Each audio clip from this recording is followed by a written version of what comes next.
the way I go on, we still have to touch certain things, you know, and believe you me, you know, how come when a case call up and it put off, it takes so long to call back. But y'all forget, say a case is dead and impending. The justice system in Jamaica kind of slow away. Yeah, man, it's slow. It's slow to the point where you have man in a prison and don't even know where him in a prison for. Yeah, it's true. You have a man also in a prison. I think them let him out no door. But more than one. This one specifically what we are talking about, is in a prison for 50 years. Can you imagine a man in a prison for 50 years? And him never find guilty with nothing. Him wasn't found guilty. I guess them catch him and do something, me don't know. And them just go show him in the prison and last him in the whole thing. No, all a man like that, him brain supposed to get lick, you know. When I say lick, I mean him brain supposed to not there so. How them go compensate all a man like that? How the government are going to compensate a man like that when you have him in a prison so long? The one next one where they did there 40 years. And maybe if you dig all deep too, you will find a whole heap of man in a prison. No guilty where him supposed in a prison for. And also never go to court. Go say guilty or not guilty. Who is there to investigate these things? Because you need an investigation, man. GP, Spanish Town, Tamarind Farm, all of them need to be investigated. You have man in a prison. We don't know where him in a prison for. Don't know what him in a prison for. And him dead there for years. Who will compensate them people there? Who going to do that? Because them need compensation. Them need house and car and visa if you want to travel and all them something. They can never do nothing. It's a terrible thing. Now we see the police killing them is not abating at all. It continuing on a massive scale. You know, where you hear one man dead, but most of the time all 2, 3, 4 man police kill. What is happening? We can't stop talking about these things tonight and feel say we're part of the conspiracy with them to kill people just so without proper authority to do it. We need to find out what is being done in terms of investigation, because we say these people are investigating and that, but we don't hear nothing about them. We don't hear nothing about them. Look the one out of Mountain View there. When them find out, say, the police them plant gun on the scene, them find it out, prove it, say them plant gun on the scene. Me no hear, me no know, maybe I'm not me, maybe me not listen, but me no hear nothing about it again. Me no hear nothing about it. All of these things still there on the books, you know. Like remember the minister we bring in the police car them, and we don't hear nothing about the other torch. We laugh, you know. We don't hear nothing about the other torch with car them, police car them. What did happen to them there? I want them over Riverton City. All of these things we need to figure it out, man. We have to figure it out. We see Royal Reid. Them call up him case. Him and him family and him, what them call him now, them helper. Them call up him case. You so long him still on him yard, have fun. You so long. What you happen to the case now? Believe you me, what you happen to the case? The people them who look about all the cases now, them could have take all sick and dead and the case still not come up. Just like what them do with the brethren, Mario Dean. Mario Dean languished in a jail and them kill him or cause him to die. The police them cause him to die in the jail in Montego Bay. And 10 years after I'm buried, 10 years after I'm buried, them go so bomb. Try a case. It can't work a Montego Bay, them carry it go Westmoreland. I think Westmoreland, yeah, Central Bit, Westmoreland. And them say, look here, you can't go and walk on road, you know. I don't lock up no policeman that way. They go and walk on road. You dead. And them people they still they on the road and do what them supposed to do. I saw Jamaica system set. Yeah, it's set to make you feel vexed continuously. Especially when your family involved in it or your friend. And you wonder how these people heart stay so man. Stone heart. I saw it stay. You know, fisherman, I talk to all of the fishermen them. You should raise the price of fish, you know. Yeah, seriously raise the price of fish. Put tariff on your fish them.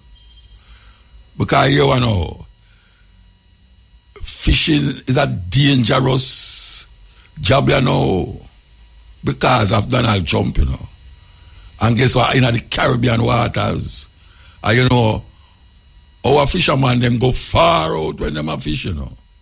Far, you don't even know them out there. So it's like them a risk them life now. For go really go get fish for come give people for eat. One should have raised it. Yes, one should have raised it. Blame me if you say that whosoever name fish. Because it's not lovely. At 20 odd people, the man kill already. Him just lick off tree in the Pacific, they over that side there, but him a wipe out boat, any boat, any boat when they too far in the Caribbean water, him a lick it. You can just imagine that your brethren and your brethren gang go fish and expect to come back with fish. And you don't see him come back. You don't see him come back. When the 2 man, them are 3 man at the boat, them dead. And you know, them body there, you're not going to find them, you know. No, man, because them June, when them are lick the boat, them, you know, everything mash up, you know. Everything mash up. So, given the circumstances which surround fishing in this time, I think it's that the fishermen, them should take them lives in hand and say, watch you know, at time we get a response, this dangerous job where we have dangerous fishing. Who didn't know that would happen? Who didn't know that fishing would have been one of the most dangerous jobs? Eh? A simple little thing like fishing. So, me just say that because the brother is not lovely at all, boy. I'm not lovely at all.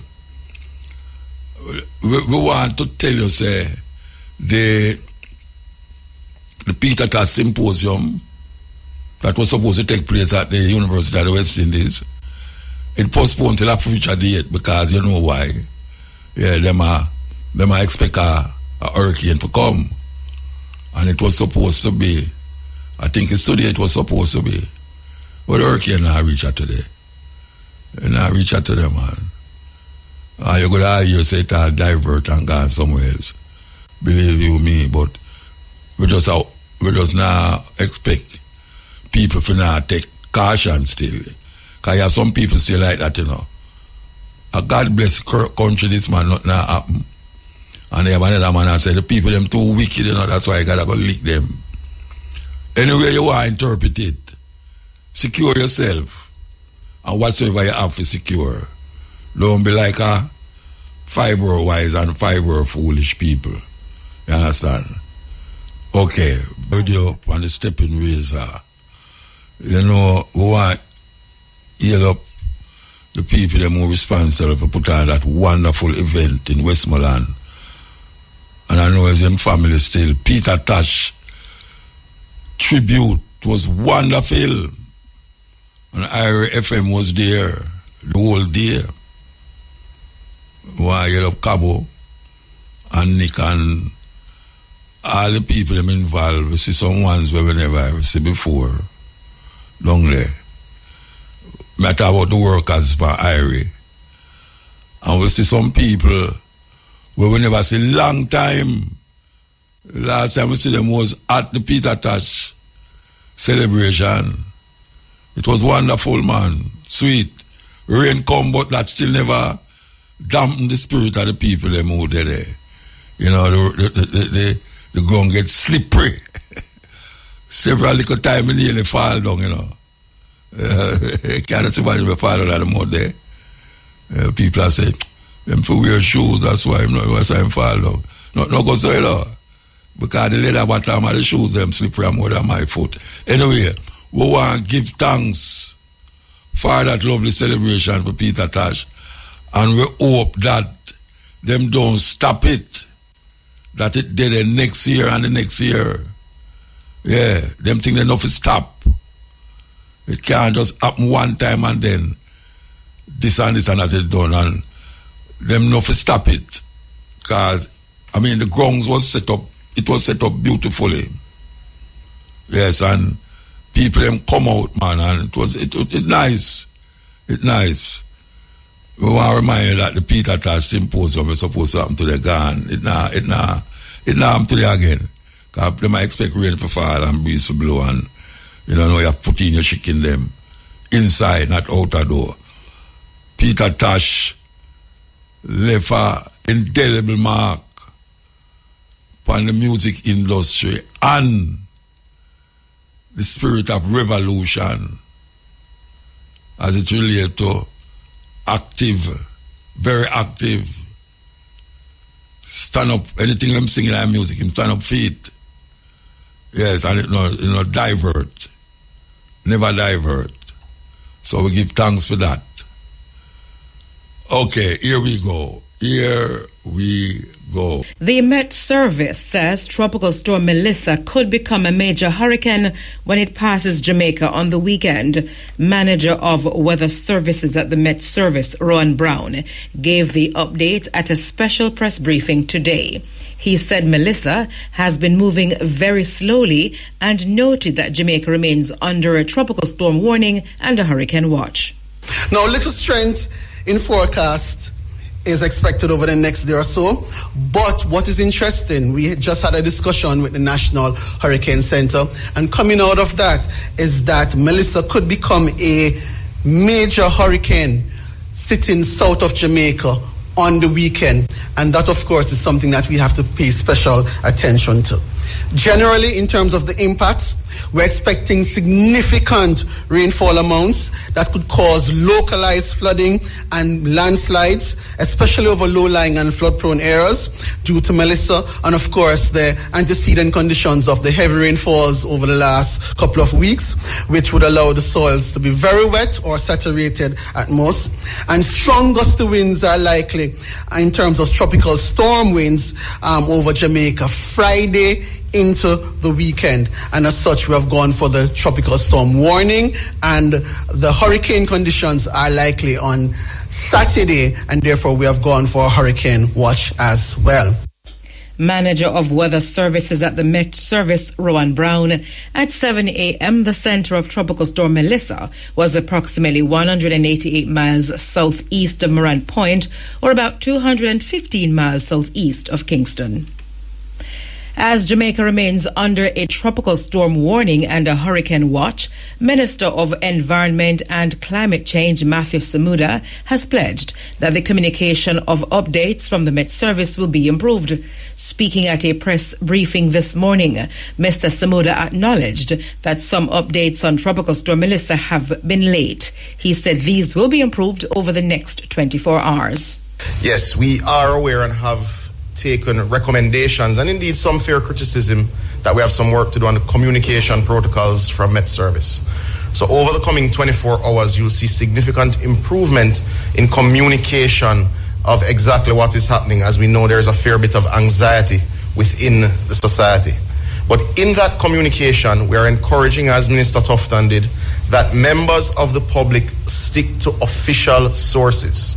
The official sources will be the Met Services website and indeed social media accounts, the ODPEM website and social media accounts, the Office of the Prime Minister website and social media accounts, Ministry of Education, Youth, JIS, Ministry of Water. Doesn't quite have a website yet, but certainly we have social media accounts. But the broader point is that we're encouraging all members of the public, regardless of what your concern is, whether it's just general anxiety or it is helping you to plan for your business, helping you to plan for your households, helping you to plan for your communities, stick to the official sources of information. Minister of Environment and Climate Change, Matthew Samuda. And as Tropical Storm Melissa approaches, Health Minister Dr. Christopher Tufton says the island's public hospitals are in emergency mode. Speaking during a special press briefing this morning, the minister said outpatient services and elective surgeries will be suspended. He also called on citizens to collect their relatives who have been admitted for non-critical reasons. All public hospitals will now enter emergency mode. This means that while hospitals remain open, outpatient services and elective surgeries will be suspended for the time being to focus on the emergencies. Visitations will be limited, and family members are asked to pick up their relatives who have been admitted for non-critical reasons, and the respective hospitals will reach out to those family members. We have to reserve bed space just in case we need them for emergencies. He said the health centers remain open until 4 p.m. today. Dr. Tufton said there are 116 priority facilities ready to respond in the event of a tropical storm or hurricane. In terms of the system readiness, there are approximately 116 priority facilities, 25 hospitals and 91 type 3 to 5 health centers. A verification exercise has been conducted with key capacity indicators, which include the following: human resources, some 702 personnel identified and are on standby across parishes for emergency response activation. All assessed facilities have documented staff welfare measures in place, so we have personnel in place. Secondly, command and control, 100% of priority facilities have established identifiable command centers to coordinate emergency response operations with clearly defined roles and responsibilities. Backup power systems, 75% of priority facilities have functional backup electricity systems, generators with fuel reserves, capable of sustaining power for some 72 hours post-disaster. Health Minister Dr. Christopher Tufton. Meantime, Director of the Emergency Operations Center in the Ministry, Dr. Nicole Dawkins-Wright, said arrangements are in place should public health facilities become overwhelmed. As it relates to our capacities and our linkages, should we become overwhelmed? So over years, we would have built a very strong relationship with our private providers and health systems. So if it becomes necessary that we need to, in fact, move or transfer some of our patients to private care, we have some arrangements in place, and we will initiate those SOP, those standard operating procedures. Director of the Emergency Operations Center in the Ministry of Health and Wellness, Dr. Nicole Dawkins-Wright. The island's telecommunication companies are working with the government to guarantee readiness for Tropical Storm Melissa. That's according to Telecommunications Minister Darrell Vaz. He said Flow has activated its crisis management systems.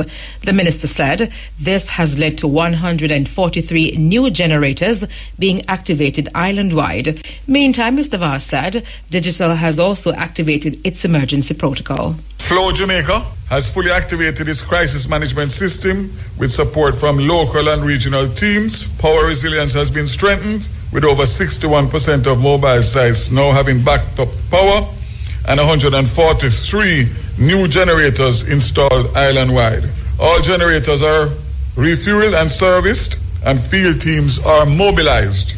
Company's Emergency Operations Center is active. Digicel has formed a dedicated disaster response core team to ensure continuous operations during the storm.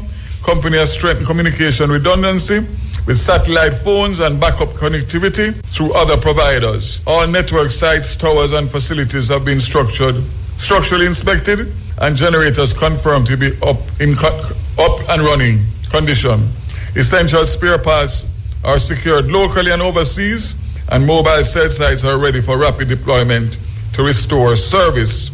Digicel has also conducted safety training and weather simulation drills to enhance preparedness and technical response.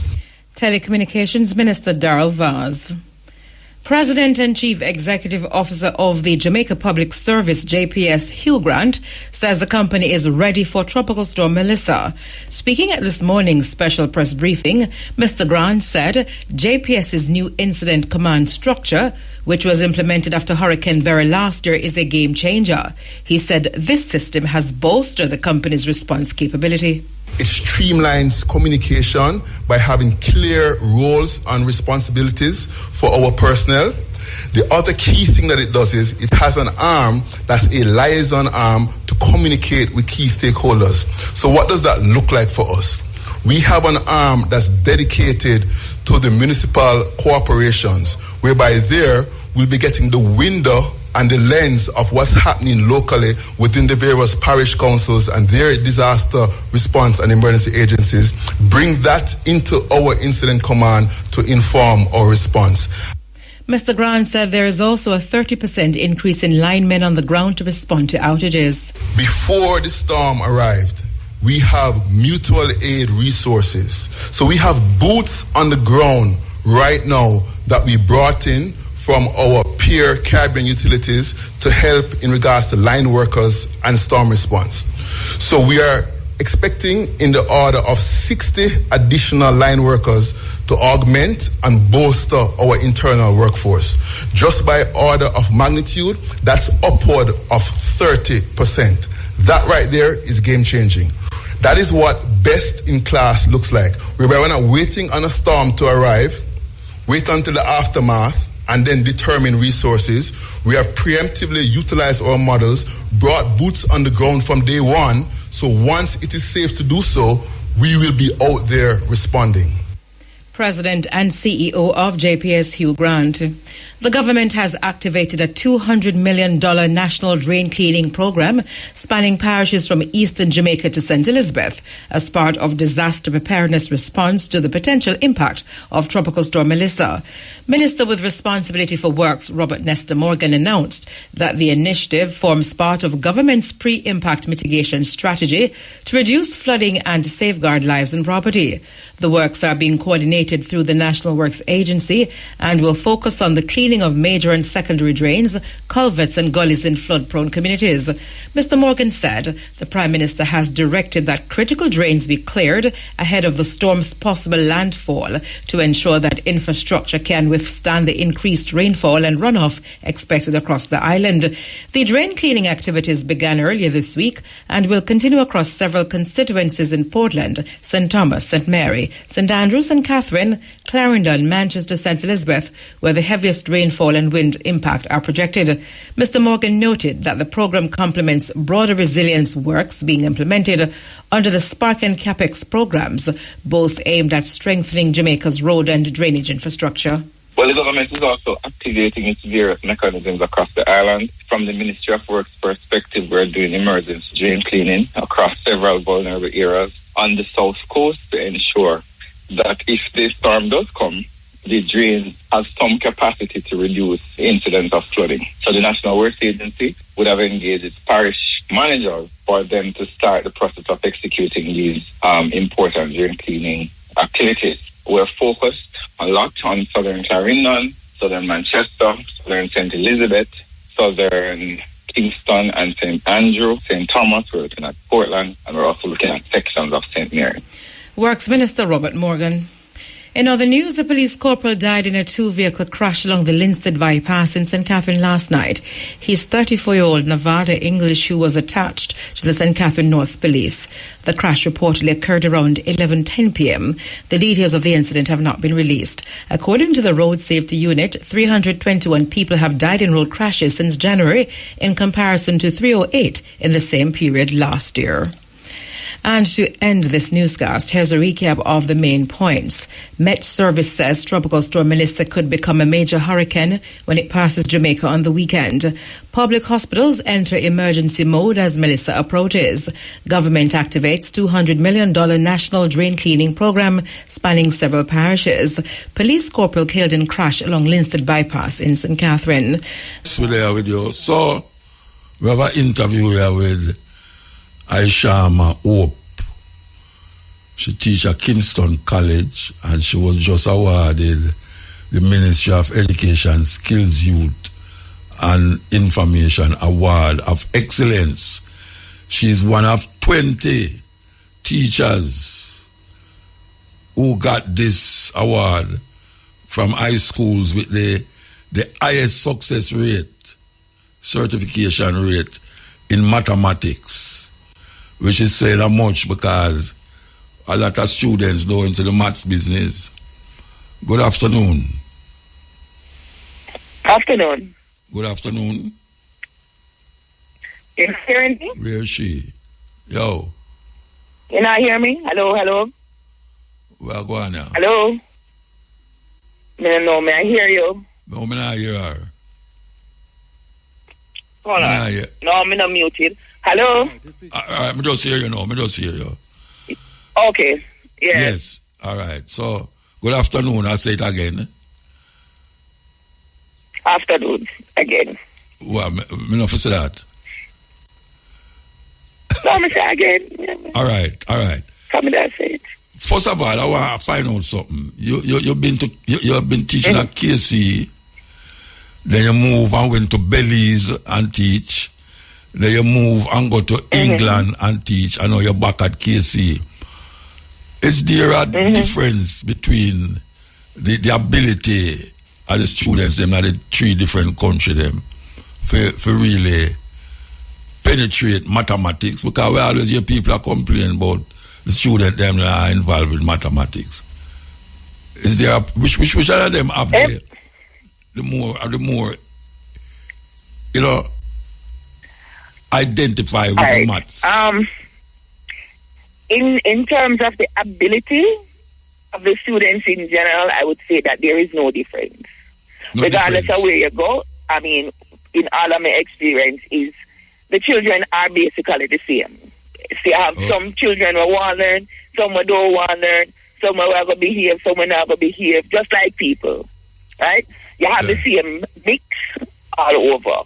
In terms of like the actual teaching and learning part of it, there's different focuses in the different places. So like in Jamaica is directly, we have focused a lot on rigor. Like, say, I do the whole heap of maths and I do the whole heap of maths and I really in them to go pass the exam them and to do all of that.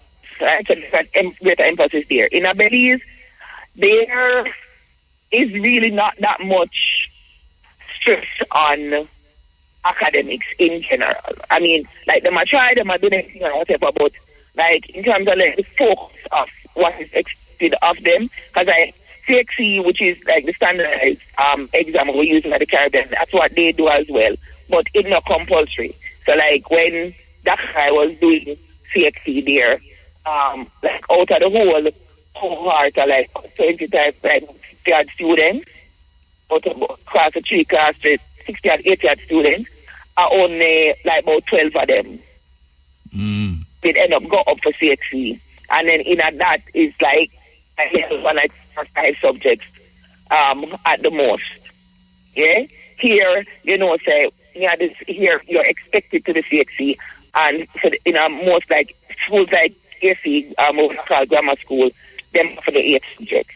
Like, that's how them expect them for the 8 subjects, or at the very least to do 5 subjects. For the 5 subjects or more. In England, it's different because the focus is different. It's not so much on regard. I mean, them present the maths to them, they make them do the maths, I mean, but like basically them can do what they want because I mean government pay for everything for them, and if they end up to over school afterwards, then they can go upon them. England is basically a welfare state, so them get take care of either way, right? Okay. So there's not that much push that is there. All right. So let me ask you a question. Let me ask you a question. Years ago, I did interview you when we did on our watch there, and you talk about how you present the teaching, and I found it very interesting, and people comment about it too. Remind me at the time what you was doing to get the youth them interested in a mathematics. Oh, so like at the time I think that was a state was like literally like the almost just start KC. I think I made like my second year KC or so. It was I had a set of students who really wasn't interested in school at all. I never just I really never really interested in school much. It was a mix of athletes and footballers and just I don't know, like them, a lot of them really weren't interested. They had those who were like I had students in there who were also on junior orchestra, who were on KC Chapel Choir and involved in all of that. And across both sets of students, the two classes Mom and Dad teach, one of the things that was common to the two of them is them did love music. So the one class where you had the students who were actually doing like rigorous music, as in know how to read music, them that play the actual instruments and then something there. Those were the students who were more interested in school and they had the actual more schoolwork. The other set where they love music too, but like in a class where they would have basically do a rap on a beat rhythm in the class, and me I try to teach on them something there. So music, that love of music was across both of them. And I grew up in a house where I was exposed to a lot of music. So what I did was I gave them an assignment where they were supposed to create either a song or a poem or a rap, a written piece based on a topic that we had covered already. Essentially what it was supposed to end up being was a revision tool for them to be able to remember it. So I did that. I graded that part of it. And then I got Gussie talk, the KC old boy.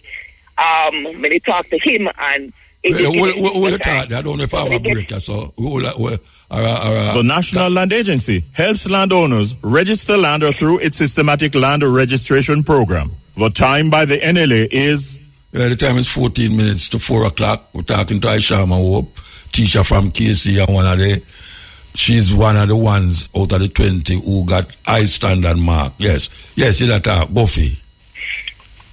Yeah, so Gussie did give me studio time with them. So I literally took the two sets of boys, which was basically almost like 50 odd students, and when they carry them go at the studio and they recorded the song. So they had to pick a rhythm. They had to pick a rhythm where it never have issues with copyright and them something there. Or then they build them original rhythm as well. And them record it, and then once them record it, I actually compile it into a CD. So each of the students got a CD. It had the lyrics in there. It had their recorded thing on there, and with the whole the insert, with everything like that.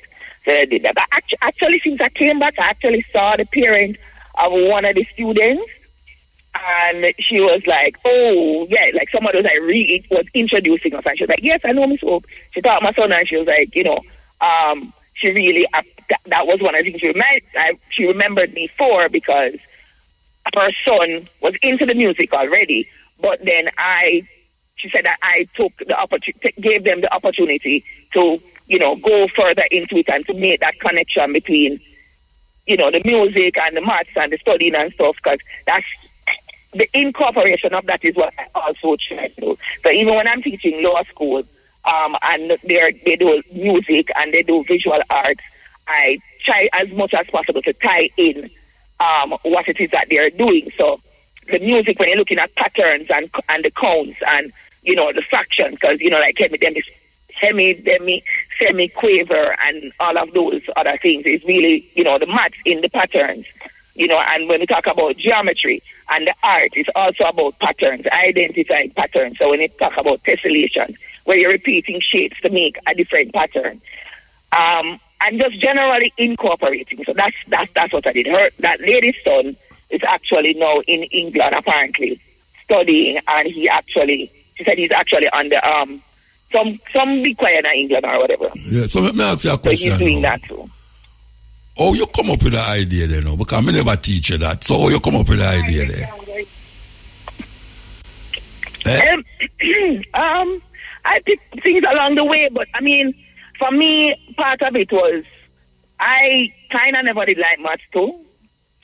And then I had a couple teachers who were okay, and there's a couple of things that I pulled in. That one, for me, one of the biggest things is the why question. And I never liked when I had a teacher and me ask why, and them say, because. Like, finish a sentence. Because what? Why am I doing this? What is the importance of this? Oh, me going to use that. This is a question that students always ask, even big people ask. How am I going to use it? And because I know that I had that question in my head and I didn't get the answers that I wanted, right? I feel like Donkey said the word on a level, but I'm supposed to still try to make the experiences that me have and the interactions that me have with people to be as fair as possible. So if you are going to ask me why you need to do this, I feel like it's my responsibility. If me are supposed to try to get you to understand this, to grow, to be better, then me supposed to grow too, to can explain to you, how am I going to use Pythagoras' theorem? Like how that coming, how that I go drop in, right? And I think being able to at least explain to them or at least show them at least one way in which they can use these things in an everyday common life. Like Pythagoras' theorem, like the other day, I tell my students, I actually literally had to use Pythagoras' theorem. I don't even have to use it, but it came in handy when I have to move one bed and I have to put it in the van, and I didn't have to figure out how I have to put the bed in the van to make it whole. And so the bed ended up I had to get the dimensions of the inside of the vehicle, which was basically perpendicular. So that's like the two legs on the right angle triangle. And then the bed was basically going to have to form the hypotenuse of the right angle triangle. So we have to figure, is the bed big enough to fit? Because that would be the longest side as well. Yeah. Is it big enough? Is the bed too big or big enough to hold on there? So, like, that is one way. I mean, I talk to them because, in truth, nobody's going to use all of the maths that they learn all the time. Some of the time, the maths them way you're going to do, you're not going to use it, none at all. Yeah? But maths is not so much about the maths itself. It is about how it causes you to have to think. Right? So, like, when ministry and all of these academia people and whatever they must say to you, say, they want people who are critical thinkers and problem solvers because the world full of problems, right? And them always are going to there. But can you think through it to find the solution? Can you stick to it long enough to say, all right, maybe this it never work, I'm going to fail. I'm going to fail at some point. Then I'm going to learn again, I'm going to try again, I'm going to try a different approach. And that is what maths is supposed to do. It is supposed to expose you to different ways of approaching a problem. So you might not use Pythagoras' theorem, but the idea of how things are connected, how they are related, that is what maths is supposed to do for people. I'm going to try my best to do that. And a whole heap of them pass with that formula? Well, so far... So what the far, like the first year I did at KC, remember the first year I did at KC? Hold on. We hear something that come through. What I say there? We have a link? Yeah. Okay, so I could take the link then, flavors. I could take the link. I soon come Aishama. We are going to go forward to Aishama. As you can hear, she's my daughter. She's more brighter than me still when it comes on to the mathematics thing. Mathematics are a very important thing because most problems can be solved through mathematically. Whole people don't know that, but most of the things them that we do, whether it's a house, land, sky, mathematics involved in it. Okay, Aishama. Yes, sir. All right. So, we want to find out, you see, this better about the teacher them. How them react to your formula of teaching maths? How them react to it?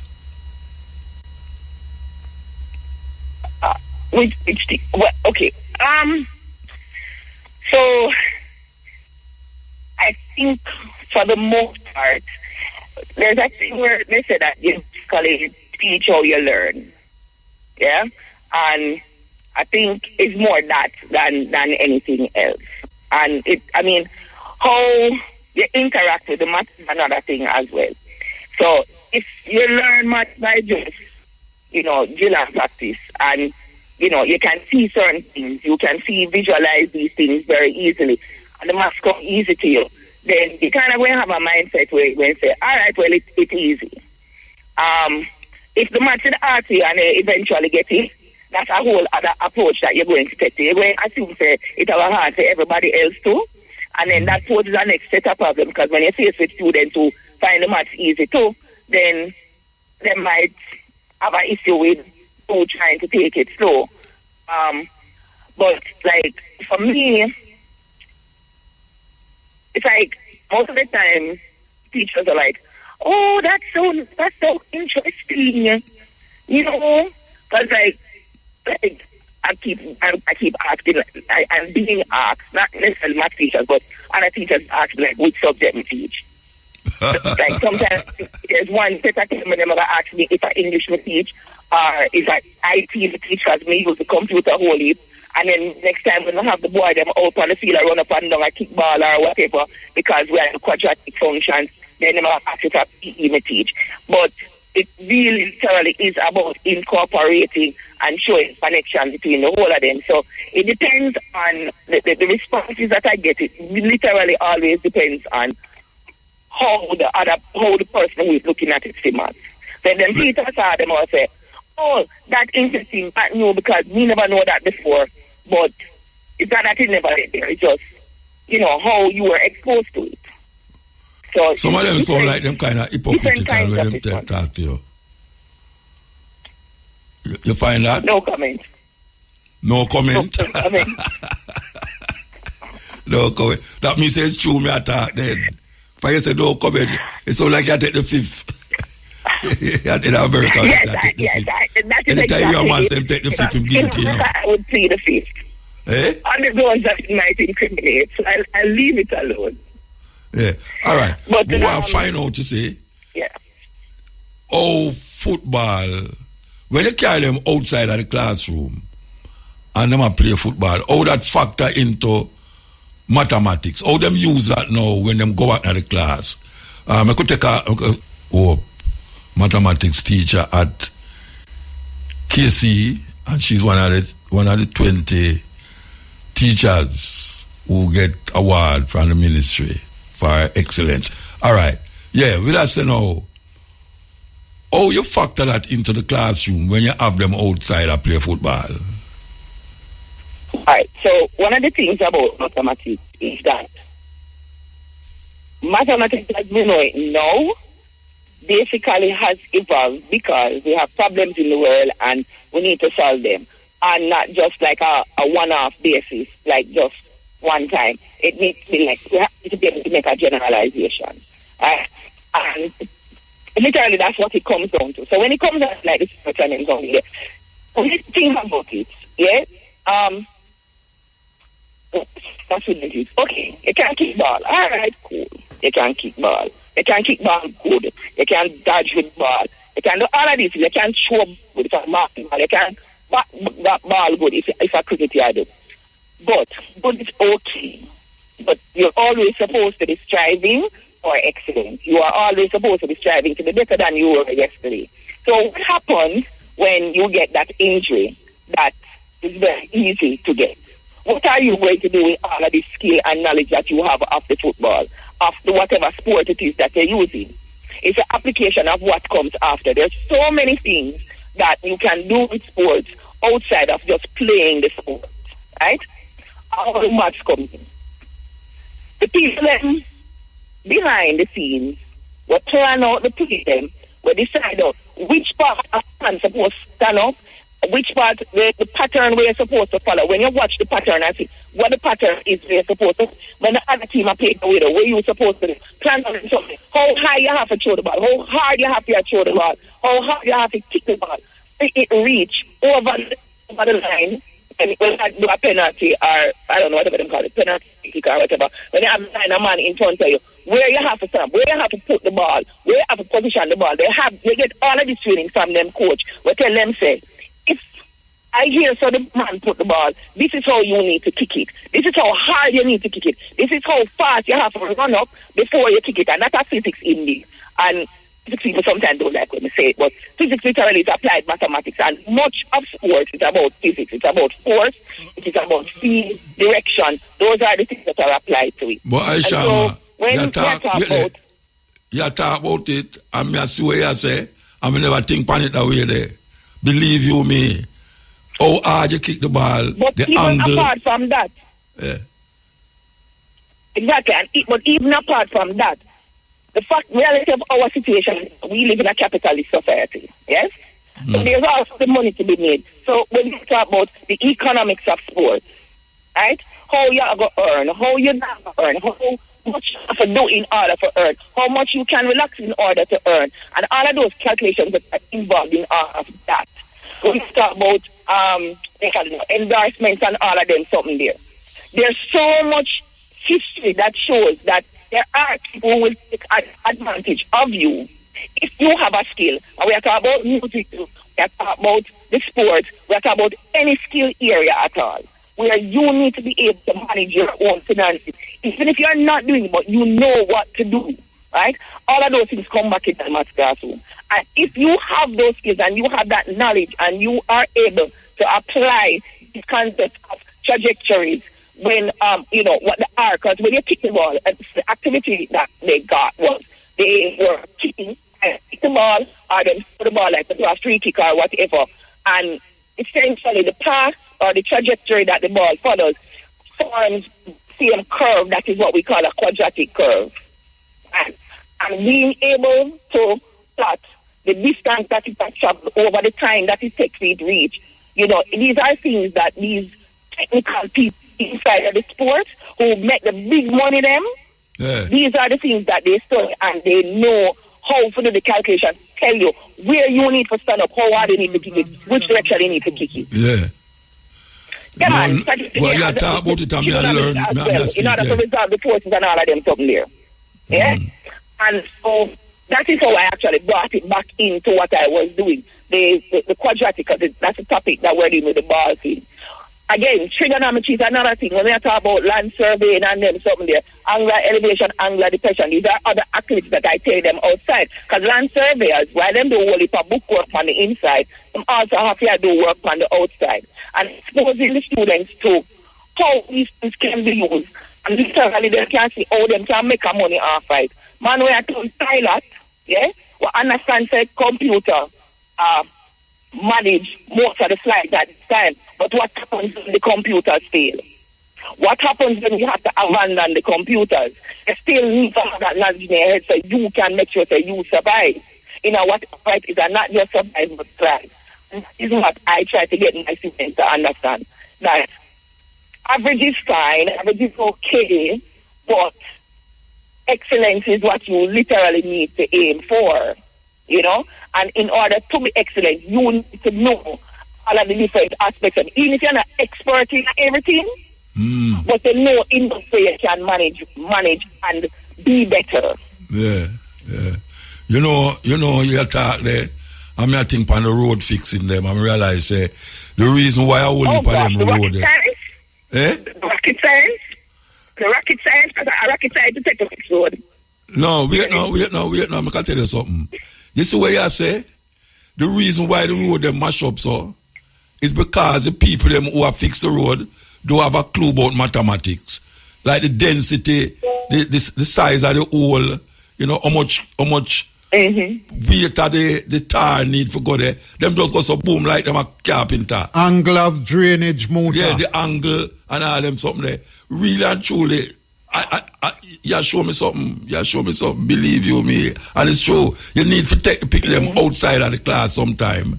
I mean, I talk about the other student people them now. And carry them on the field. Or carry them in the field. You know, and show them, say, you see the thing them where you play every day. There's a certain mathematical formula that can make you be more successful in that field. And you have to study the maths to know it.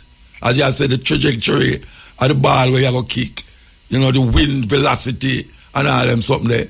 People sit down in a school, in a class, and them coach there, and study them things there scientifically. You know, it's a serious thing. So the teacher them not the reply again. Them not diplomatically I said this and I said that. You know what? It's a lesson I've taken a long time to learn, but I can expose people to things, and if you ask me, I'm more than willing to tell you. Yeah. But if you think that what you're doing is working, then there's not going to be any idea in your head that you should do anything differently. Yeah.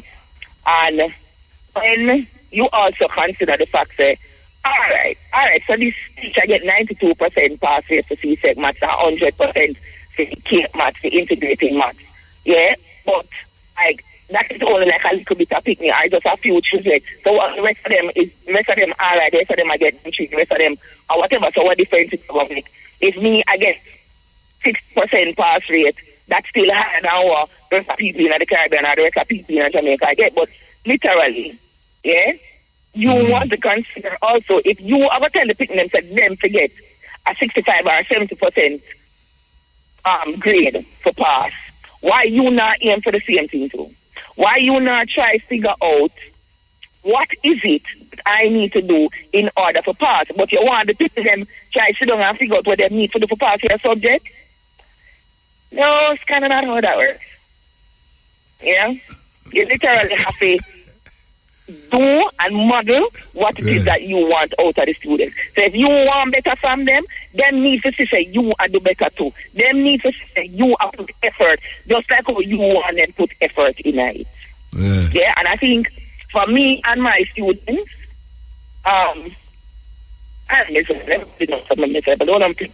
Miserable.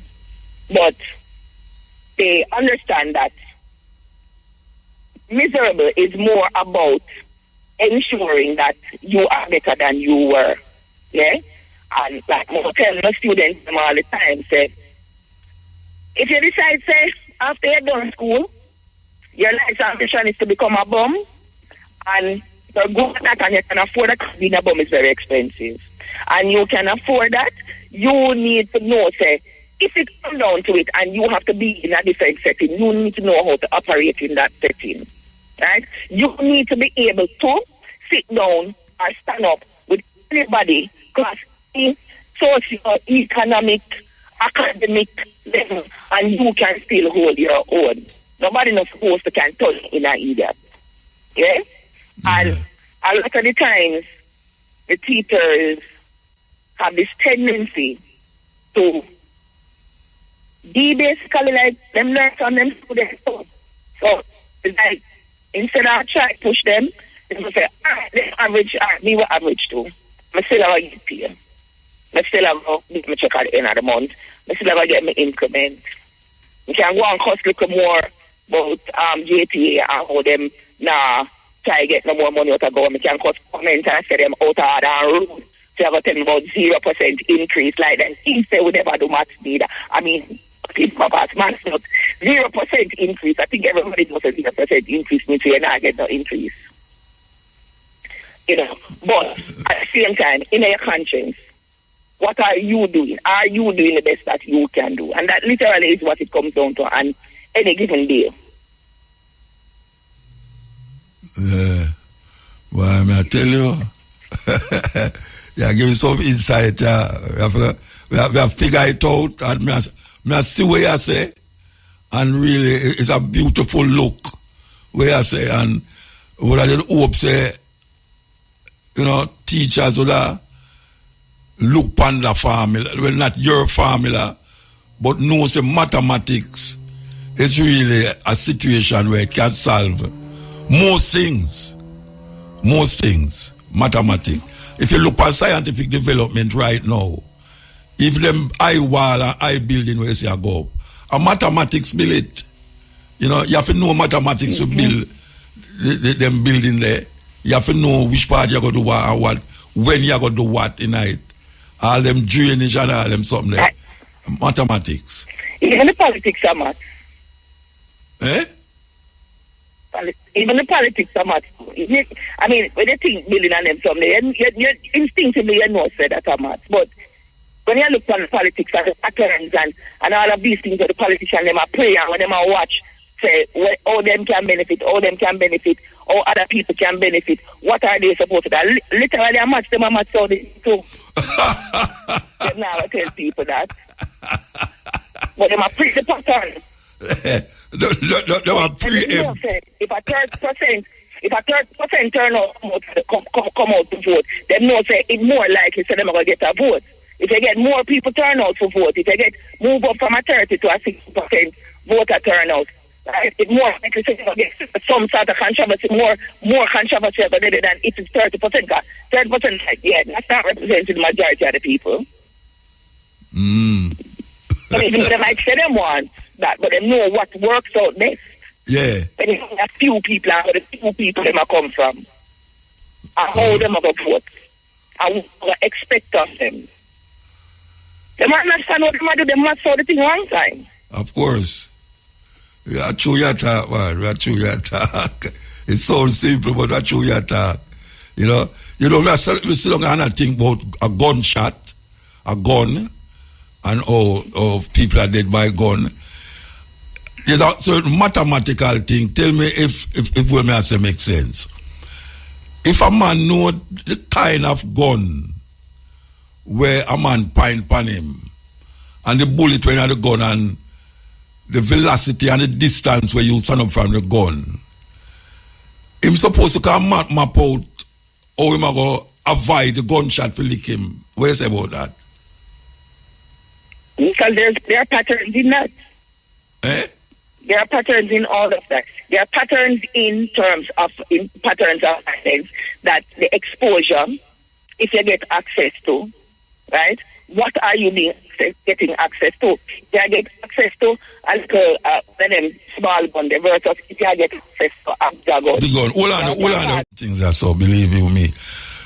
I talk to Aisha, my hope, as I said, my daughter, she teach mathematics and she have a different way of teaching maths. I mean, when she explained it to me, I look on it, so much things are bubble up in my head about it. Anyway, what did I say before we break? The whole gun violence thing.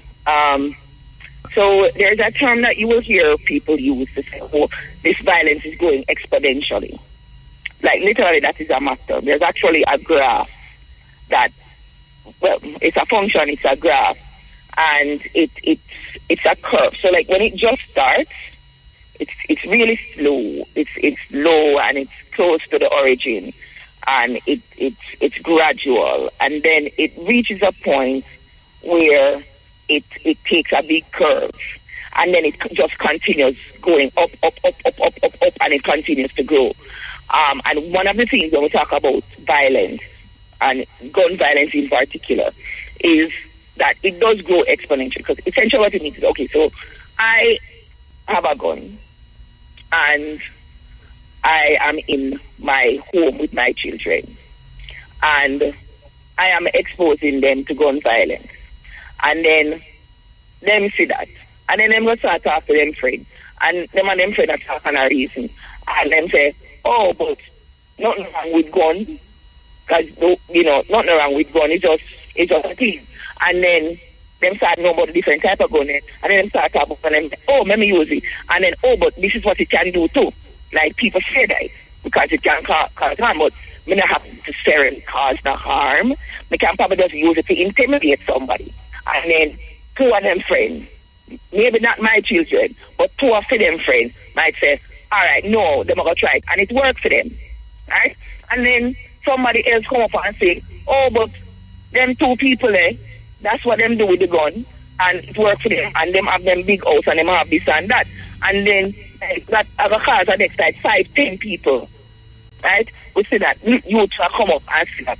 And then them go to something. 3 of them out of the 5 might dead. But that's 2 and then plus 3 more. So even though another all of them might be at the gun thing, all of them might make it out. And they might dead. But then that's a 1 next 3. So instead of just me one where they have my gun. That's a 2 where they start already. Then a next 3. Then them next 3 there, or even the whole 5 of them where they expose a next set of youth to that. And it just keeps on going like that. It's not even like each one teach one. It's like each one have a reach like 5 or 10 more. And if 5 or 10 man reach a next 5 or 10 man each, then it will just continue. And that is essentially what the exponential curve does. Yeah, that is what it patterns and what it represents and what is one of the things that it models. Right? Okay. The other things that it models, good things like growth rate, birth rate, all of these things tend to be exponential as well. But yeah, we're about the gun violence. Literally, it does affect it, and it's there are other factors in here too, you know.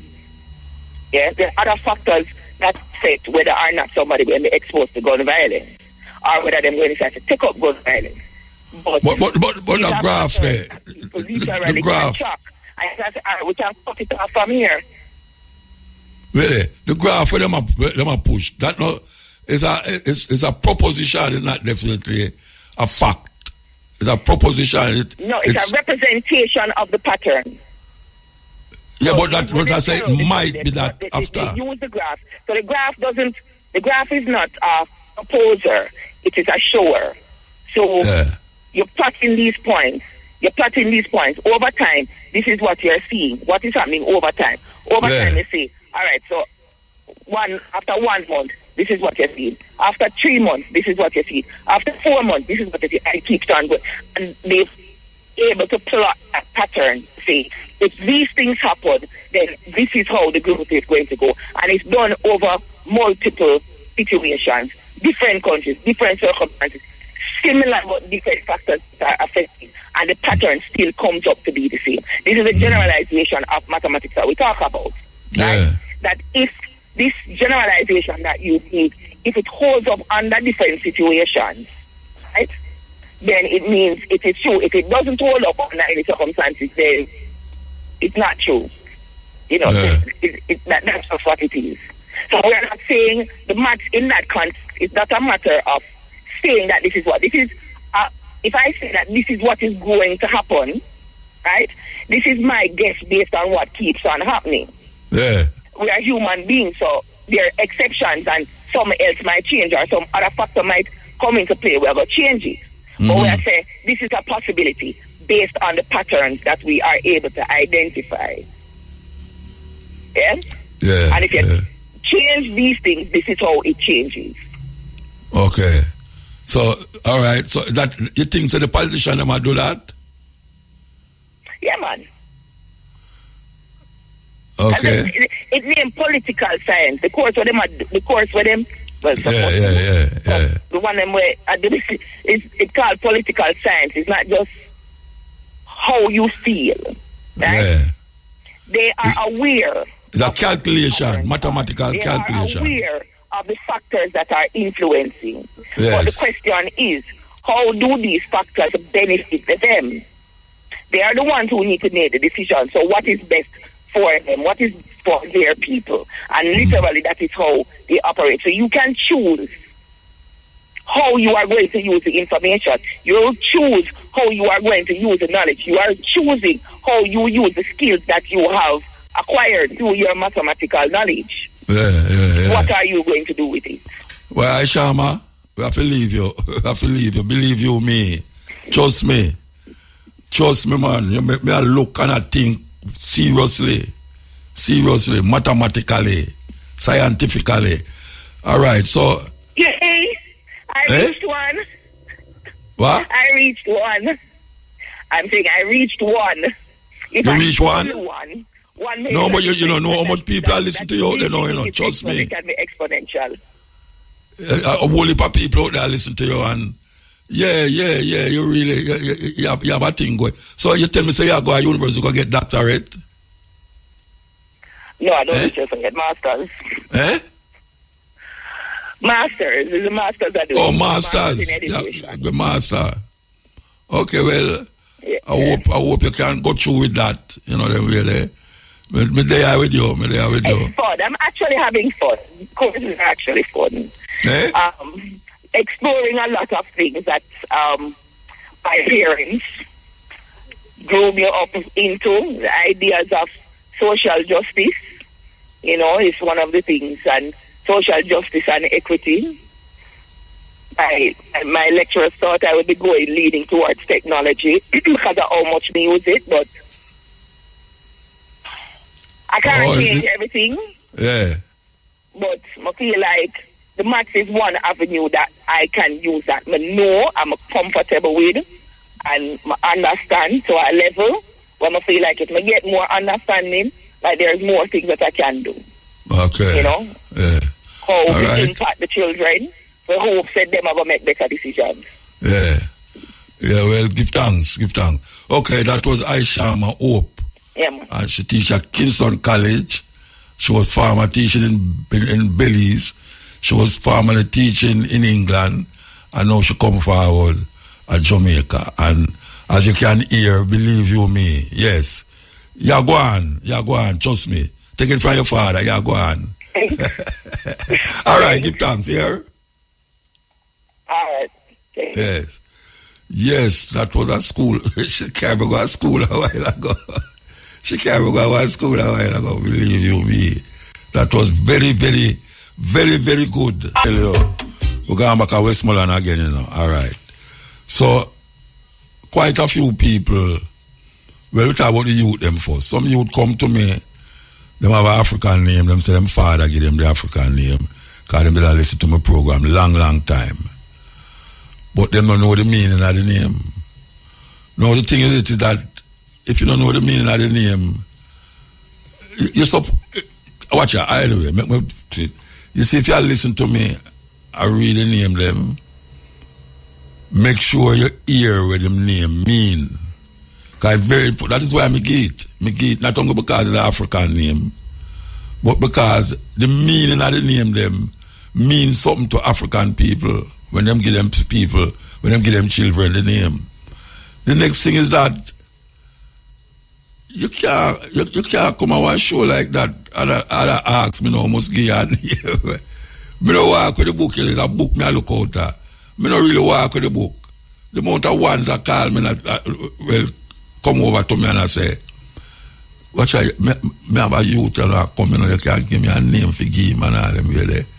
It don't work that way there, man. You I forgot hear the name and figure if you want you pick that name there. You understand? Yeah. Me not really remember the name them to no levels. So me will get the name them and make sure say spell the name of me give you right and know the meaning of the name of me give you, okay? Here we go now. Female name. Kanika, Kanika, Kanika. Kanika means black. Khalifa, Khalifa, Kalifa. Khalifa means holy. Jamaica, Jamaica, Jamaica. Jamaica means beautiful. Akela, Ikela, Akela. Lasting strength. I should have not say pronounce. Ikele. It's Ikele. Ikela. Ikela means lasting strength. I'm going to go by it. Kanika, Kanika means black. Khalifa, Kalifa. Khalifa means holy. Jamaica, Jamica means beautiful. And Ikela Ikela, I-K-E-L-L-A. Ikela means lasting strength. Male name, Tau. Tau, T-A-U. Tau means lion. Tabiti, T-H-A-B-I-T-I. Tabiti means a true man. A true man. Shomari, S-H-O-M-A-R-I. Shomari means forceful personality. And Runako, R-U-N-A-K-O. Runako means handsome. So that's Tau, T-A-U, lion. Tabiti, T-H-A-B-I-T-I. Tabiti, a true man. Shomari, S-H-O-M-A-R-I. Shomari means forceful personality. And Runako, R-U-N-A-K-O. Runako means handsome. African names. Remember the me? Yes, today I'm with you. So you know, say, Flavor Fingers is what's happening today. We're going Link again. Hello, Link? You ready? Linky? Yes, Flavor Fingers. Afternoon. Yes, we're at Flavor Fingers still. You know, we're there going. You're there. You have your finger them. Yes, and I'm drinking right now. I'm drinking off my fingers. That's all right? Your finger that not sound right. But me just there drink. We're having a blast. The food, Muta, me no say you know eat them type of food here, but just the smell of it. You know, them have ital things. Trust me, them have ital things up here. Them have natural or vegan things, yeah. Just work with the Flavor Finger. Yo, just work with the Flavor talk, man. Nobody talk about no ital thing. All right. Then, Ari family, if you're just joining us, we're broadcasting live for the grand opening of Flavor Fingers. Of course, Flavor Fingers was around in 2020 in Pineapple. They started off as a home business, and you know the people them upgrade and they keep upgrading. In 2020, they had their own shop, and now they have an ocean view space. Listen, it is beautiful, but once you come in the elevator up on the 3rd floor, you reach upstairs, you smell the food. You see the people. The smiles are beautiful, and it's just a warm atmosphere. But with me, I have a part owner of Flavor Fingers, and she is in charge of marketing too, right? Her name is Miss Alexia Wittick. Welcome to the airways of Area FM. Thank you for having me. All right. So the restaurant, congratulations on your grand opening. The restaurant looks absolutely amazing. What was the vision behind the design and the atmosphere? Because I know it's a bigger space, so what was the vision behind it? Yeah, it's a much bigger space, so we can accommodate more persons for dining. We just wanted a calm environment for our guests and a welcoming environment as well. And the colors that we chose, you know, once you see red and orange, you want something to eat. So we chose those colors. It worked. It worked because I'm rich, I'm hungry. So I'm so I do. All right. So as a person in charge of marketing, what has been your approach with reconnecting with the locals and the loyal persons that you had before? Well, we try to market on all socials. So with the TikTok, with the Instagram, we even use Meta, WhatsApp, Facebook, all the socials we use. And we try to appease everyone. So we try to ensure that when we're marketing our items, you know, it's fitting for everyone. All right. Give them your socials so they know where to find you. All right. So that's Flavor Fingers on all socials, FLAVA FINGAZ on Instagram, Facebook, WhatsApp. All right, so if I was to come here for the first time, or somebody coming to the first time, what would you recommend them to eat or drink? So to eat, I'll definitely recommend... have a good time, you know. So when you do the drink more, you give one of them good time drink there. One of them good time drink there, you know what I mean? Okay, so you can try lychee martini, and we also have a pink paradise. That's awesome. That has peach schnapps in it, pineapple juice, and it's also pink for the girlies as well. Okay, and in terms of eating? Eating seafood, definitely. Our famous seafood boil that has lobster, shrimp, sausage, corn, potato, crab legs, eggs. It's amazing. And like in the boil? We always see people on my posts on social media. Yes. I think I need to try that. I've never had that. And you can have it extremely spicy if you want, or if you don't. Are we get that spicy any day of the week? It's not a special day? Every day of the week we can get seafood boil? Until we close, we have seafood boil all the time. It's a good look. Yes. Well, anything you want to tell our listeners before you go? I would like you all to come and support our business. We're coming from far, and we're located at the Ocean View Mall on the Ocean Bypass on the 3rd floor. So you can just take the elevator, take the stairs, take the elevator, and we are the only restaurant on the 3rd floor. All right, thank you so much, Alexia. Thanks for having me. And congratulations again on your reopening. Thank you so much.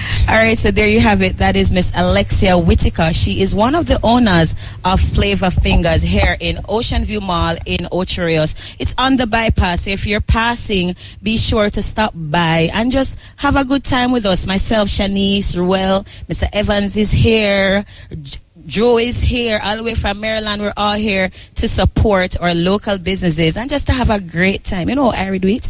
Well, Muta, until my next time, back to you in studio. And now the details. Showers and thunderstorms are forecast to begin affecting the island late this evening or by Friday as a tropical storm warning and hurricane watch remain in effect for Jamaica. Tropical storm Melissa continues to draw closer to the island. At 4 p.m., the center of tropical storm Melissa was approximately 170 miles south-southwest of Morant Point, or about 185 miles south-southeast of Kingston. Natalie Campbell reports. According to the Met Service, Melissa is moving slowly across the Caribbean Sea, south-southeast of Jamaica. This means tropical storm conditions are a possible threat to Jamaica within 36 hours, and hurricane conditions are likely to pose a threat within 48 hours. The Met Service says Melissa is moving very slowly toward the north-northwest near 2 miles per hour. A slow forward speed and northward motion is forecast during the next couple of days, followed by a sharp westward turn over the weekend. Maximum sustained winds are near 45 miles per hour with higher gusts. Gradual strengthening is forecast during the next day or so, followed by a rapid intensification this weekend. Melissa is forecast to become a hurricane by Saturday and a major hurricane by Sunday. Satellite and radar imagery indicate that the heavy showers and thunderstorms associated with the core of Tropical Storm Melissa are located approximately 200 kilometers southeast of Jamaica and are slowly moving toward the island. Based on the current forecast, Tropical Storm Melissa is expected to continue moving toward Jamaica before turning westward on Saturday and passing over the waters south of the island. As the system approaches, showers and thunderstorms are forecast to begin affecting the island late this evening or by Friday. Periods of moderate to heavy rainfall are expected to continue through the weekend, leading on to an increased risk of flooding and landslides, especially in low-lying, flood-prone and hilly areas. Due to Melissa's slow movement, strong gusty winds, possibly reaching tropical storm strength, are expected to gradually develop on Friday, continuing into the weekend. The Met Service says these winds will initially affect eastern and southern parishes before gradually spreading across the remainder of the island. Winds reaching hurricane strength are possible over sections of eastern parishes as early as Saturday as Tropical Storm Melissa continues to move closer to Jamaica. Marine interests should expect widespread heavy showers and thunderstorms accompanied by tropical storm force winds tonight and continuing through the weekend. Winds reaching hurricane strength are likely on Saturday, particularly over southern and eastern offshore waters as Tropical Storm Melissa moves closer to the island. All small craft operators, including fishers from the Keys and Banks, should by now be in port and are urged to complete their necessary safety precautions without delay. Reporting for IRFM News, I am Natalie Campbell. The Education Ministry says all schools are to remain in remote learning mode tomorrow as Tropical Storm Melissa continues its approach. The ministry says it will continue consulting with the Met Service and the Office of Disaster Preparedness and Emergency Management, ODPEM, and will issue further guidance over the weekend regarding the resumption of face-to-face classes. The Education Ministry issued the directive yesterday for the suspension of face-to-face classes and the transition to remote learning today. Where remote learning is not possible, schools are asked to prepare take-home worksheets and others at-home learning activities to ensure learning continues. The Jamaica Public Service JPS customers may see an increase in their bills if Tropical Storm Melissa passes over Jamaica. President and Chief Executive Officer Hugh Grant says this is because JPS will have to switch to more expensive fuel sources like diesel. He says JPS supplier of liquefied natural gas has notified that it will be demobilizing, which will result in the Light and Power Company having to switch to a more expensive fuel source. Full transparency, I would say some of the potential pressures that a bill has is based on the change in the fuel mix that we have during storms. I got a report that the floating storage regasification unit, that's the unit that supplies our liquefied natural gas, due to threats and the adverse weather conditions, they're going to go ahead and demobilize. What does that mean? We're no longer going to have access to liquefied natural gas at some of our facilities, and unavailability of a particular unit that's only able to burn liquefied natural gas that's controlled by the independent power producers. So what that means for us then is units that are able to burn the alternate diesel oil, those units will burn alternate diesel oil. The reality is that's a more pricey commodity than liquefied natural gas, so that could potentially have upward pressures on the bill. In addition to the reality that now that you have some of the more efficient combined cycle units that are unavailable who would burn gas, you're now burning less efficient units that are burning heavy fuel oil, and that could also have upward pressures on the bill. Mr. Grant said with the smart meter rollout, JPS is able to get precise real-time data on electricity consumption even during a storm. So in regards to the bills, I will say earlier this year, JPS completed 100% rollout of our smart meters. Smart meters are digital meters with a high level of accuracy. So one of the things that's a change right now is, as a result of that smart meter rollout, we will now be able to very clearly and accurately have insights in terms of the consumptions. Prior to having smart meter rollout, we'd have to actually go ahead and have meter readers physically go out there and read the meters. And sometimes during a storm, that is not possible. By having smart meters and that communication being reported back to us, we will now have more accuracy and visibility actually into what's happening with the bills. And the JPS says Jamaicans should plan for the lights to go out during the passage of Tropical Storm Melissa. Mr. Grant says rains over the past few weeks, coupled with winds and rain from storm, will result in power outages. Let us be frank. We have faced multiple weeks of significant rainfall. What does that mean for us? The ground is saturated. Saturated ground combined with increased rainfall in the order of what I'm hearing 6 to 12 inches, plus winds sustained in the order of 50 miles per hour, increases the likelihood of power outages. So I'm standing here to let you know the lights are going to go out. So let us plan for the lights going out. He assured that measures have been put in place to ensure the company is able to respond to the issues that will arise during the storm. With that being said, we are committed, we are positioned, we are resourced, and we stand ready to respond. I also have confidence in the work that we have done in regards to our infrastructure improvement. JPS President and Chief Executive Officer Hugh Grant speaking at a press conference today. State-owned oil refinery Petrojam says it has sufficient fuel supplies as Jamaica prepares for a possible impact from Tropical Storm Melissa.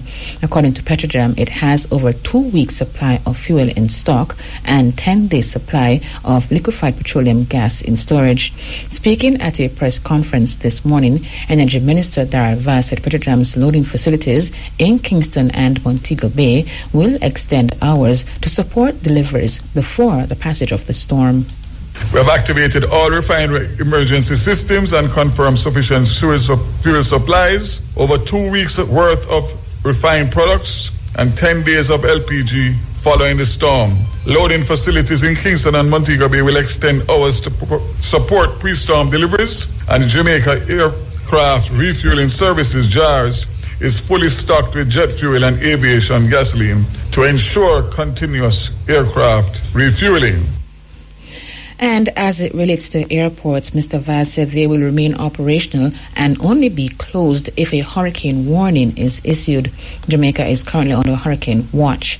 Mr. Vaz noted that airport closure times will depend on the projected path of the storm and conditions at each location. The question that is being asked out there, is there a possibility of the airports being closed? So I made sure to clarify that with the Airports Authority. The minute that a hurricane warning, not a watch, a warning has been issued, it is likely that the airports will close within 24 hours. It is not a must that both of them will be closed at the same time. It's all dependent on the tracking of the storm or the hurricane and the elements in terms of the locations of the two airports, which are obviously on the sea. So for right now, airports remain open, and the only time that we will move to close the airports will be if the Met Office issues a hurricane warning. If that was to be predicted or projected, that would probably be sometime tomorrow into Saturday. So sometime between tomorrow evening and Saturday. But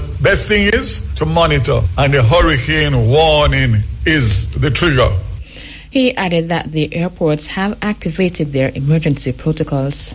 Airports Authority of Jamaica, for those of you who might be planning to leave. Emergency protocols are fully activated at Jamaica's international airports in preparation for Tropical Storm Melissa. At Sangster International Airport, MBJ Airports Limited has implemented pre-hurricane measures, including drainage and tree clearing, testing of generators with a 36-hour fuel reserve, and positioning of emergency supplies. At Norman Manley International Airport, PACAL has directed stakeholders to secure assets and complete drain cleaning, structural checks, and power system tests. Both airports will expedite reopening once safety is confirmed, with updates shared through official bulletins, social media, and coordination with airlines and government partners. Transport Minister Darrell Vaz. Meantime, MBJ Airports Limited, operators of the Donald Sangster International Airport in Montego Bay, St. James, said it continues to closely monitor the projected path of Tropical Storm Melissa and its potential effect on the airport and airline operations. The airport remains open and is operating normally at this time. MBJ said the safety and well-being of passengers and staff remain top priority. Passengers are urged to contact their airline for the latest flight information and to make changes to their reservations prior to visiting the airport.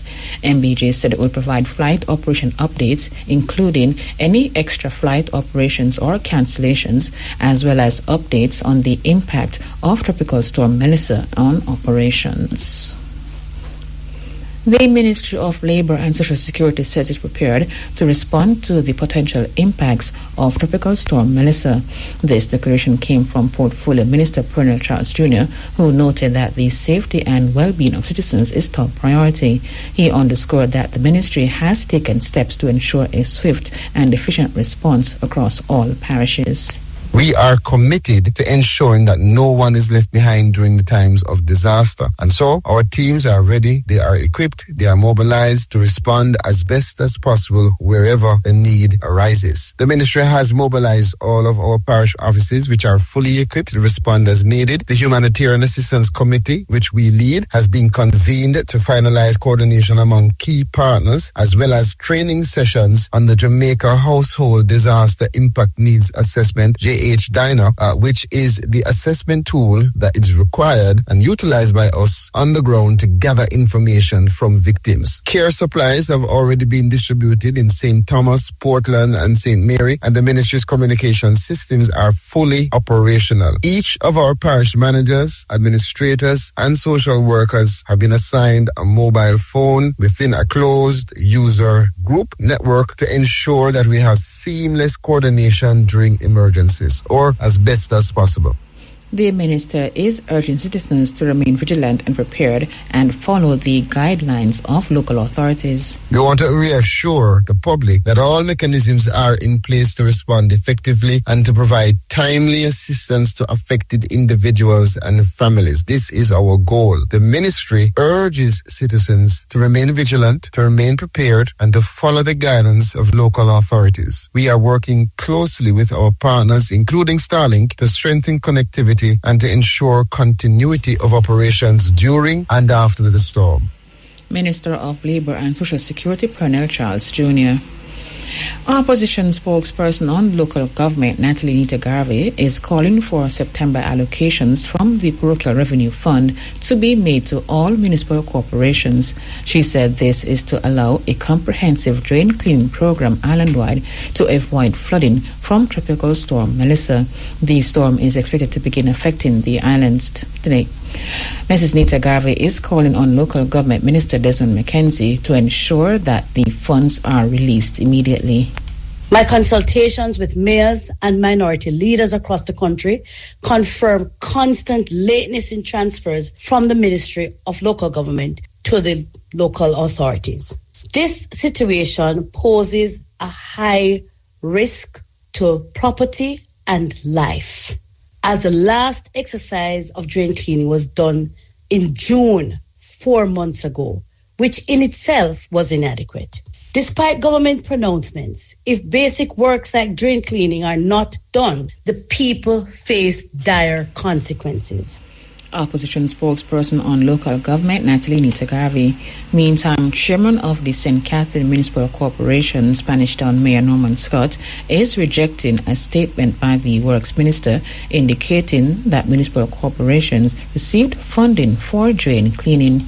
He's claiming that funding was sent to the municipal corporations, and I want to make it absolutely clear that all the municipalities that we have checked, the latest funding that they have gotten are, in some instances, the latest being August, and some as late as July. So this statement that the minister has made, we want to refute it. We want to make it absolutely clear that the municipal corporations have not received any such fund. The funding for August that we received has to be used to pay the allocations for councillors that are outstanding, work that have already been done. And so the council is extremely strapped at this moment, at this particular time, for resources to deal with this impending system. Spanish Town Mayor Norman Scott. And the government has activated a $200 million national drain cleaning program spanning parishes from eastern Jamaica to St. Elizabeth as part of disaster preparedness response to the potential impact of Tropical Storm Melissa. Minister with responsibility for works, Robert Nestor Morgan, announced that the initiative forms part of the government's pre-impact mitigation strategy to reduce flooding and safeguard lives and property. The works are being coordinated through the National Works Agency, NWA, and will focus on the cleanup of major and secondary drains, culverts, and gullies in flood-prone communities. Mr. Morgan said Prime Minister Dr. Andrew Holness directed that critical drains be cleared ahead of the storm's possible landfall to ensure that infrastructure can withstand the increased rainfall and runoff expected across the island. The drain cleaning activities began earlier this week and will continue across several constituencies in Portland, St. Thomas, St. Mary, St. Andrew, St. Catherine, Clarendon, Manchester, and St. Elizabeth, where the heaviest rainfall and wind impact are projected. Mr. Morgan noted that the program complements broader resilience works being implemented under the SPARK and CAPEX programs, both aimed at strengthening Jamaica's road and drainage infrastructure.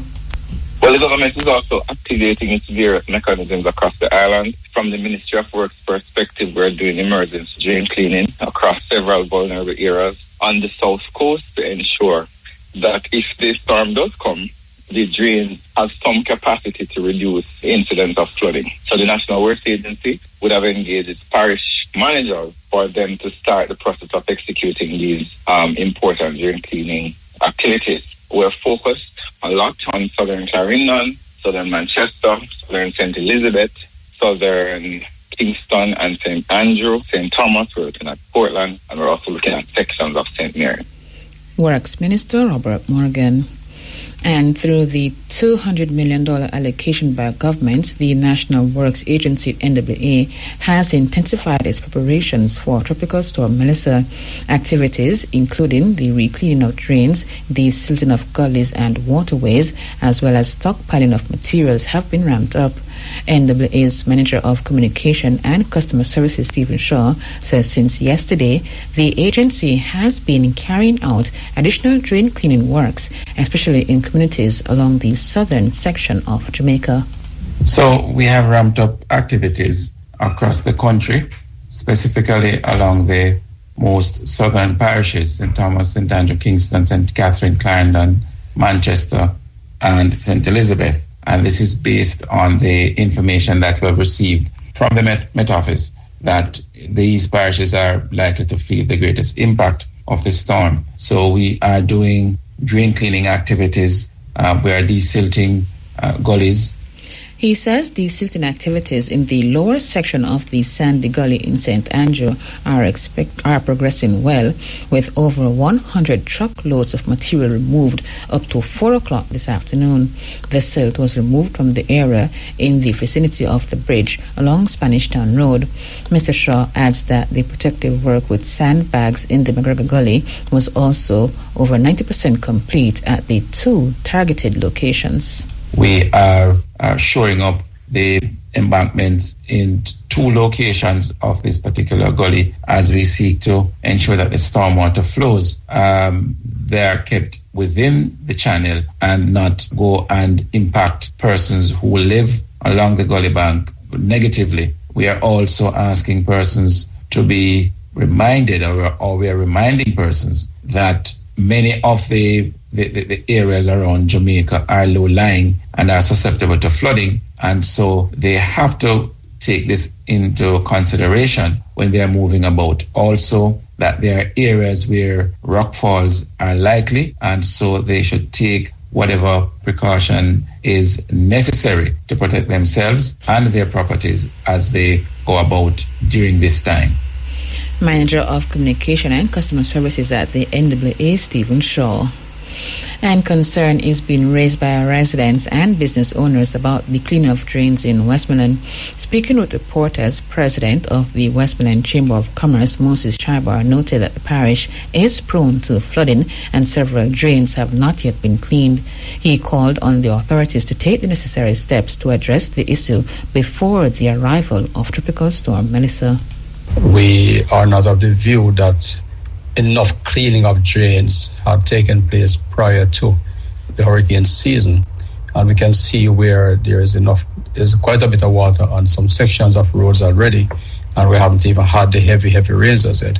So we are concerned that about possible flooding, and we're hoping that the rainfall is not too much to affect us in that way, and really want to use the opportunity to encourage the authorities just to, be more proactive, to start the drain cleaning process earlier, and regular maintenance of the drains would certainly help to alleviate any possible problems if and when the rain falls heavily. We get a lot of rain in Westmoreland, and so cleaning of drains has to be ongoing, has to be well maintained, and a lot of improvement is needed in that area.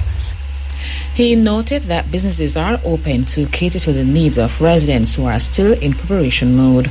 Persons are shopping, buying stuff, but shelves still have goods on them. So there's no shortage that we can see right now of essential goods. What I will also say is that persons appear to be taking the necessary precautions. They are not treating it lightly, even though we are not sure whether we're going to get a hurricane, a storm, or what as yet. But persons are in preparation mode. Businesses are open to cater to the public. President of the Westmoreland Chamber of Commerce, Moses Chaibar. And the St. Elizabeth Municipal Corporation has stated its readiness to respond to the possible effects of Tropical Storm Melissa. The storm is forecast to begin affecting Jamaica today. Mayor of Black River, Richard Summon, noted that sections of the parish are still recovering from the effects of Hurricane Beryl, and many areas are susceptible to flooding and landslides. We actually have a landslip in the Ginger Hill area that's leading down to to Washput Gully side. We have a land slippage there, which NWA is aware of currently. And that is an area that is prone for land slippages. But as it relates to flooding, we have to look at areas like mega quarters, New Market, Slide, Parity, Goshen, quite a few areas that we can make mention of. He said shelter managers are on standby and all relevant agencies are mobilized. We just had our disaster committee meeting where we met with all heads of agency pertaining to this committee, and we looked at our state of readiness. We basically would have put in certain measures in place in the event that the system actually will have a strong impact on us on this side of the island. So we would have reached out to contractors ensuring that trucks and backhoes are on standby. Shelter managers are on standby. We'd also start pre-positioning of items in some of these critical shelters. All shelters are critical, but, some more than others. So all the agencies are mobilized and they would have given their report. And based on where we are feeling satisfied that if it is that we are hit directly or otherwise, we are in a state of readiness. Mayor of Black River, Richard Solomon, he advised citizens to take every necessary precaution. And in preparation for the arrival of Tropical Storm Melissa, all non-essential government offices closed at effective for this afternoon. The Office of the Prime Minister says the closure is intended to ensure the safety of public sector employees as the country should start feeling the effect of the system. The OPM statement says public sector employees who are able to work remotely are encouraged to continue their duties online, utilizing the digital tools and platforms provided by their respective ministries, departments, or agencies. Furthermore, essential services, including emergency response and healthcare facilities, will remain operational and available to the public.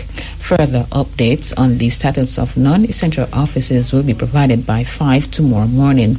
The government is encouraging all Jamaicans to stay informed using official sources. In other news, the Police High Command says counseling support is being provided to the relatives and colleagues of Corporal Nevada English, who was killed in a crash along the Linstead bypass in St. Catherine last night. The 34-year-old corporal was assigned to the National Police College of Jamaica up to the time of his death. Reports from the Spanish Town Police are at about 11:30 p.m. English was driving a Toyota Axio motorcar along the main road when he attempted to overtake a motor vehicle and lost control of his car, which overturned into a ditch. Corporal English was taken to hospital where he was pronounced dead. The Jamaica Constabulary Force has extended condolences to his loved ones. The force's chaplaincy unit, medical services branch, and welfare department are providing counseling to his family and colleagues.